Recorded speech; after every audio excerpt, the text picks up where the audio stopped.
to my channel, Crafted by Kiki. It is Chef Kiki here with another video. Today's video is going to be aimed towards back to school, specifically for culinary arts students or even baking and pastry. These are just some tips and takeaways that I've gotten from my personal experience going, some things I wish I knew, some things I wish I did, different things across the board.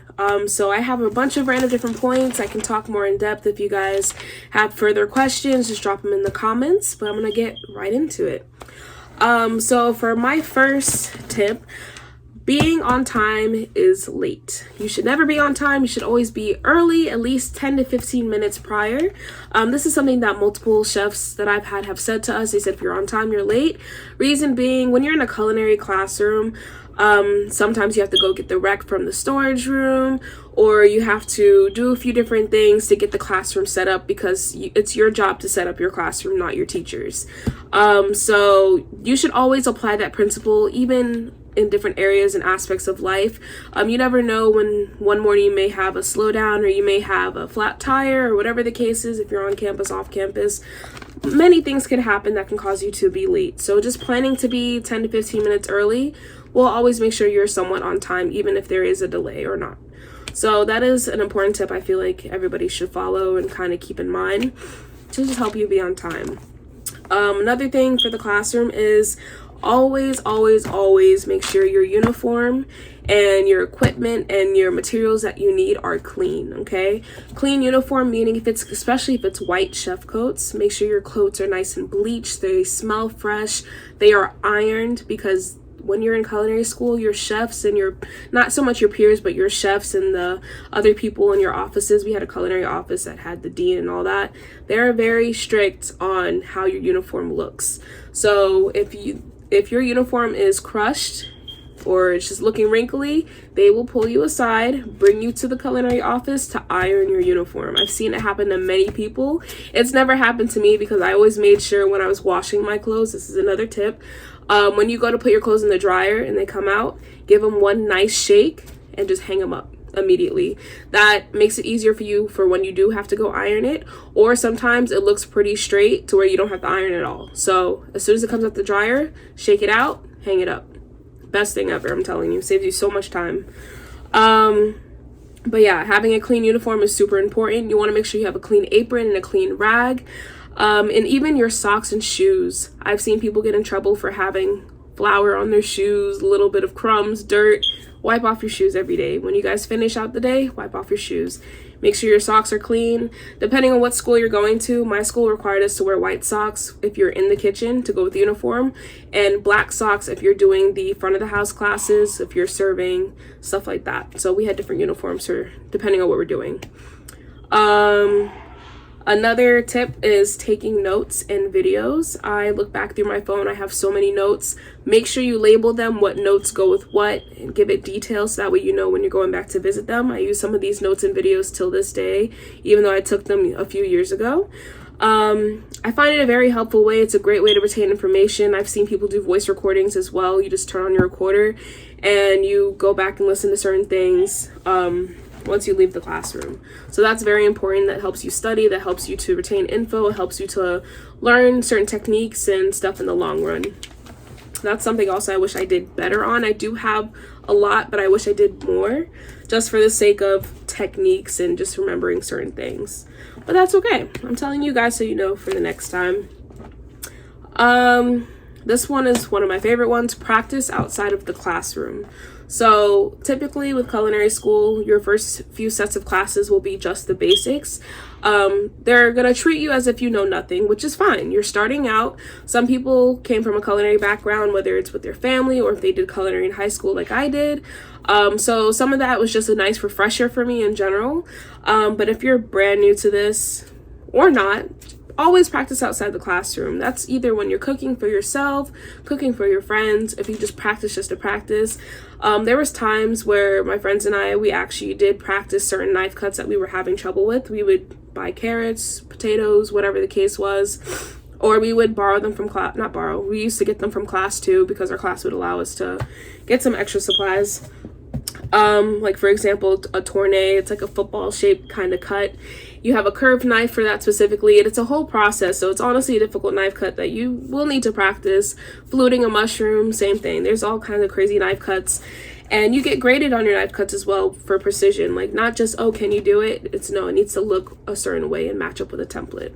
So that is something that I find important, is just practicing outside the classroom, whether it's knife cuts or just cooking methods, studying, all of that. It's very important to, implement that outside the classroom. It really will help you in the long run.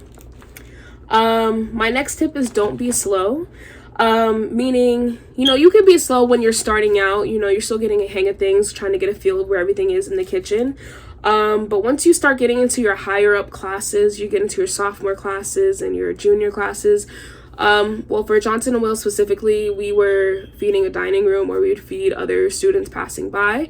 So in that sense, you need to pick up the speed because these people are ordering their food and you need to have that stuff out and ready.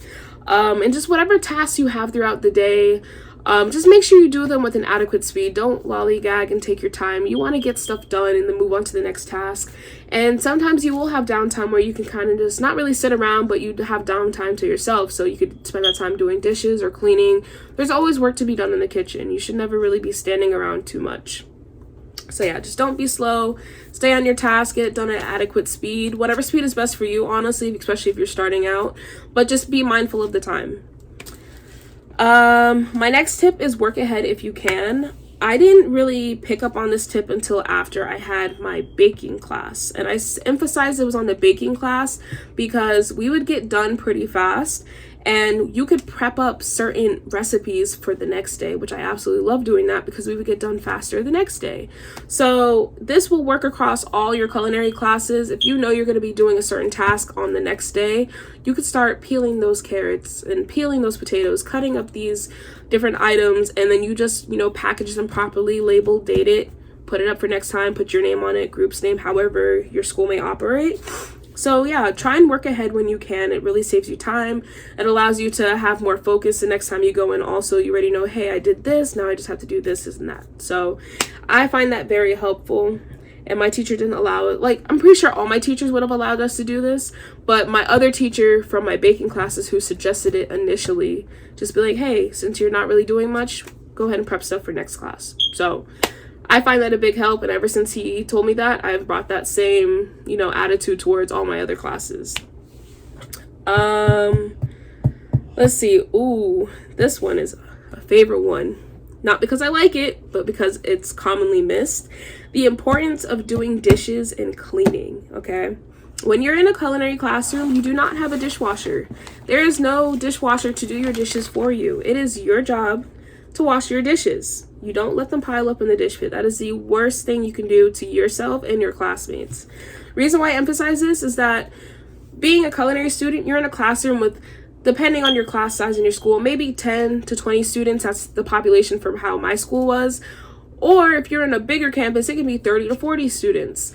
Either way, whatever dish you touch or use, you should wash yourself. It will save you guys so much time in the long run, because while you're in production, is what we call when you're prepping up your foods, getting everything cooked, you'll accumulate a lot of dishes. And if you're serving other people or serving the dining room, you'll accumulate even more. So you need your dishes from prepping to be done, so that way you can just do the dishes from people eating after. So there's no space and room for people to have little pots and bowls and pans and spoons, because you guys already still have to wash pots and hotel pans and a whole bunch of other stuff. So if you just stay on top of your dishes, wash what you use is my biggest emphasis. It will save you guys so much time. There's been times where we got out of class an hour late, or we could have gotten out early and we didn't. Whatever the case is, just do your dishes. And clean up after yourself also. Like, that's a huge one. More in depth on cleaning, for my school at the end of the semester, or even at the end of your course, because we used to rotate in 9 days, you have to deep clean the kitchen. That means you have to scrub the pots and pans. You have to scrub the range where we cook and everything, the oven, the fridges, all of it. So if you just try and stay on top of certain things every day, it's not as hard to clean in the end. If you scorch a pot, scrub it. There's we used to have a brick is what we used to call it. It's this black little charcoal looking rock thing. And you just have to scrub the hard to scrub dishes. It helps a lot. So it just saves you guys time come the last day of your class. let's see. End of the semester, keep your knives sharp. That is my next tip. Reason why you always want to have sharp knives, because it makes it easier to cut products, anything, potatoes, carrots, fish, chicken, anything. Keep your knives sharp, every last one of them. And another thing is, when you're in culinary school, personally for the teachers that I have or had, they like to be hands-on. They like to show you with your equipment how to do things. So if they come to show you how to, you know, fabricate a chicken and your knife isn't sharp, they're gonna be like, hey, why isn't your knife sharp? They're gonna come at you for your knife because it's not sharp. And reason being, you're making your job harder by not having sharp equipment. So they will sharpen your knife for you, or they'll make you go sharpen it. They'll teach you how, which is really nice. I had very good teachers that used to really, you know, get in depth on how you should do it, whether it was on the electric sharpener or the actual whetstone. Yeah, so I mean, always reach out your teachers for help. If you don't know how to sharpen your knife, that's even more reason to ask your teacher, hey, chef so and so, can you show me how to sharpen my knife? And they will be more than happy to show you. They'll show you the whole classroom. That's one thing with my school, Johnson and Wales, that they did. They were always constantly doing demos throughout the classes. What they would call them is when they are teaching a student something and they're like, oh, you know, this would be good for the whole class. And be like, demo, and everyone comes over to the table and watches them do whatever they're doing. So I always love that about classes, that they are, you know, they want to show you how to do stuff. Don't be afraid to ask. But yeah, always keep your knife sharp. It makes your life 10 times easier. Even invest in a little sharpener for your knife bag. There's one on Amazon, and if I can find it, I'll link it in my description. But this is like a little red thing with a little sharpener. Works fantastic. It's so convenient. My next topic or next tip is get extra supplies for your knife kit. For my knife kit personally, it comes with, you know, your knives, just the basics. You get a boning knife, a fillet knife, chef knife, you get a fish spatula, you get a serrated knife, different stuff. So in the end, those are all knives. And when you're in the kitchen, you're going to need other tools. Some tools that I realized that I needed along the way is I need a scale, like a digital scale. Whether that is for ounces or a gram scale is good too as well, depending on how your focus is on baking. Specifically for baking, I needed a gram scale for some items that were a lighter weight. So just depending on what you're cooking or what you're needing it for will depend on the type of scale you get. Another thing that you can't go wrong with baking or cooking is measuring cups. Always get measuring cups. You know, in our kitchen, we could rarely find them. So having my own, I always had them. I never had to ask around. Everyone would ask to borrow mine, and I didn't mind sharing. But it's just hard to locate measuring cups or measuring spoons in the kitchen. They're just gonna get lost, like, honestly. So yeah, get your own. Another thing I invested in was getting tweezers. I absolutely love using tweezers in the kitchen because, you know, it helps you place those little garnishes on, those last finishing touches, and get them real precise in the right spot you want it in. So I find tweezers very beneficial to have for that reason. They don't really have those in the culinary classrooms. Some teachers may have them. That's one thing. Some of my teachers had their own supplies they would bring for us, but it's always nice to have your own. You never have to look for it. And if you rotate from that teacher, you're not going to have them again to have that supply. So get your own. It's the best thing. And also a fork, the little 2-prong fork.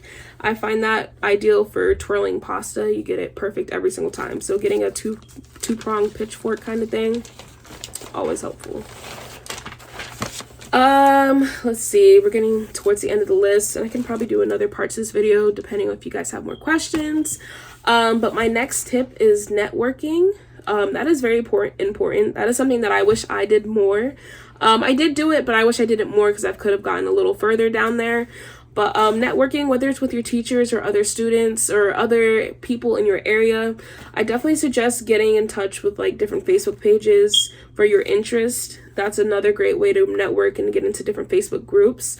And then networking in person, you know, network with your teacher, meaning ask them questions like, hey, do you know of anyone hiring? Or, oh, do you know if anyone has any opportunities in a specific area? Ask questions. You can never go wrong with asking questions. And majority of the time, your teachers want to help you. They want you to succeed in this industry. So I've had some great teachers along the way give us tips and suggestions, just a whole bunch of different things. And then also with other students may be able to get you into different kitchens, different areas. Just ask, talk to people. That's your best friend is talking to people, okay? And then last, I will suggest volunteering with your school. Volunteering, that's where I gained most of my experience from. My freshman year, I did like over 100+ hours, and my school even had an incentive for us doing that many. They allowed us to go to Universal for free for like a night or two. I don't remember exactly how many or how long, but volunteering with the school was definitely beneficial. I've got to saw the culinary industry in many different departments, from restaurants to catering to large scale events. Like, we've done so much different varieties, which I honestly loved it. It really opened my eyes to how far this industry can take you and how many different areas you can get to. Like, for example, there's this event, it's called Veritage, that we used to do, or that they still do. It's called Veritage, and basically they get us culinary students to come in and help with their event. And their event consists of people coming in to like learn how to cook. So they have the instructor up on stage, we have all the ingredients at our table prepped out, and then there's different courses that we have to help them throughout. We also have a cookbook to guide us along the way. And so you may get people who have no idea how to cook. They may even burn water. There's some people who do know a little something, and then we have people who actually might know what they're doing. So depending on the level will determine how much input you have, but just always be on standby. So like events like that was really cool. You get to cook with people, or you just cook it for them. Some people just want to sit there and just drink their wine. This event was very wine based. There's just lots of wine everywhere, so everyone's just having a great time, you know, different things. Some other events we've done, I can't remember if it was like a wedding or some other kind of event, but we got to prep their food in the back, and then like we also got to go onto a cold truck, was something new to me. So we're over here prepping different cold items in a cold vehicle. Like, I just never knew that was a thing. So like different things like that. Volunteering with your school will bring you different experiences. Like, honestly, it's so amazing. Like, yes, you're not getting paid, but you're getting experience. That's like the biggest thing. That's great for your resumes and different things. Another type of volunteering that's not necessarily with your school, but your teachers may even have suggestions for you, is called stages. Now, this is something new that I learned when I went to Miami. I'm not sure if that's just something specific to there, or if they have a different name for it somewhere else. But stages is where you reach out to a restaurant, part of networking. You reach out and you just be like, hey, can I come work for you for a few days for free? I would love to apply, or you would just love to get the experience from them. Usually people do stages if it's like a prestigious restaurant, you want to get in with them, but you're not getting paid. But that's perfectly fine. You're getting good experience with a prestigious restaurant, So you can do stages. That's something great as well. It looks good on your resume. Like, hey, I did a stage with Alter or all these other different restaurants. There's so many different ones depending on your location too, but like in Miami there was definitely a lot of different prestigious restaurants you can get in with just by working for them for free. And if they like how you work, sometimes people will even get offered a job position after they finish the stage. A stage could last anywhere from a day to 2 weeks of you working for free. I mean, if they like how you work, they may actually hire you on. So that's another way to get your foot in the door in the industry, is that you can take some stages, do some volunteer work, get your name out there, put yourself out there as well, and just network. So yeah, that is majority of my tips. I'm pretty sure I will think of more, and I might even do another part to this video. But yeah, just, walk into the kitchen with confidence and just put on your game face, give 100% into everything that you do. And yeah, you can't go wrong if you try, honestly. Just don't give up. And yeah, you guys got this. Start off the school year great. If you're a new student, I wish you luck, and I want to congratulate you for also graduating. And if you're a current student, keep pushing. You are almost done. So yeah, I wish everybody the best of luck this school year, and reach out to me if you have any questions or comments. Drop them down below. On Instagram, you can reach out to me at Crafted by Kiki as well. So yeah, thank you guys so much for watching, and have a great day.